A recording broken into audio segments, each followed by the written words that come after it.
Hello' friend, যিসকলে চুপা চুপি web ছিৰিজখন আগতে চাইছিলে তেওঁলোকৰ বাবে এটা বহুত ভাল খবৰ। এইবাৰ ডাইৰেক্ট চিনেমা ঘৰত আহিছে চুপা চুপি। লগতে ৰবি শৰ্মাৰ ৰুদ্ৰ মুভিখনো কনফাৰ্ম হৈ গ'ল।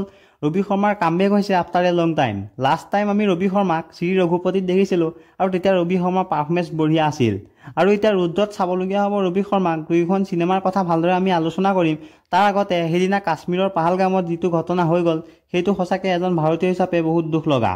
এই ঘটনা যিসকল লোকৰ মৃত্যু হ'ল তেওঁলোকৰ আত্মাই যাতে শান্তি পাওক, আৰু আমি বিচাৰিম যে চৰকাৰে এই ঘটনাটোক চিৰিয়াছ লয়।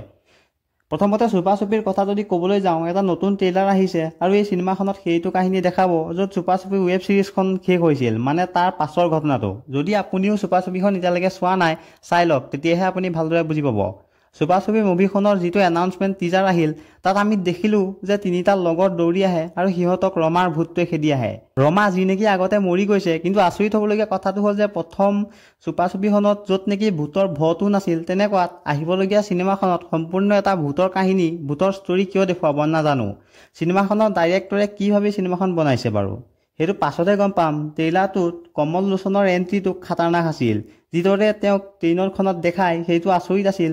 আৰু লগতে ট্ৰেইনখনৰ ভিতৰত যিখিনি তেজৰ ইফেক্ট দেখুওৱা হয় তাৰ পৰা আমি গম পাইছোঁ যে চিনেমাখনত অলপ VFX ইউজ কৰা হৈছে। মই যদি ক'বলৈ যাওঁ চিনেমাখন অলপ হৰৰ কমেডি টাইপ হ'ব পাৰে। আপোনালোকেও কমেণ্ট কৰিব। চিনেমাখন ৰিলিজ ডেট এতিয়াও কনফাৰ্ম হোৱা নাই।